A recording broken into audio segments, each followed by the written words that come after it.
একে তো ভোটের গরম, তাই বাইরে প্রচন্ড তাপমাত্রা। কাগজে কলমে 36 ডিগ্রি হলেও ফিলস লাইক নাকি 46 ডিগ্রি। এই গরমে দুপুরে বাইরের চোখ ঝলসানো রোদ দেখে যখন কিছুই খেতে ইচ্ছে করে না, তখন আমার একমাত্র ভরসা বা কমফোর্ট ফুড হলো দই ভাত। আর সেটা যদি একটু দক্ষিণ ভারতীয় স্টাইলে হয়, মানে বাঙালির দই ভাতকে একটু কালো সর্ষে, শুকনো লঙ্কা, খোসা ছাড়ানো কলাই বা বিউলির ডাল, আদা কুচি, কাঁচা লঙ্কা কুচি, হিং আর কারি পাতা সহযোগে ফোড়ন দিয়ে গয়নাগাটি পরিয়ে সাজিয়ে গুছিয়ে নিয়ে পরিবেশন করে খেতে কিন্তু মন্দ লাগে না।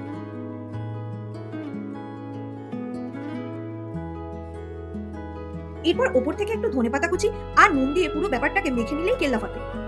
এইভাবে তৈরি করা দই ভাত দক্ষিণ ভারতে কার্ড রাইস নামে বহুল প্রচলিত হলেও তামিলে একে থাইর সারাম ও তেলেগুতে দাদজানাম বলে। এটা কিন্তু পেট এবং মন দুটোকেই বেশ আরাম দেয়, কারণ এতে স্বাদ এবং স্বাস্থ্য কোনোটাকেই কম্প্রোমাইজ করা হয় না। আর এর সাথে আমি নিয়ে নিয়েছিলাম পাঁপড় সেঁকা, টক ঝাল আমের আচার আর মুসুর ডালের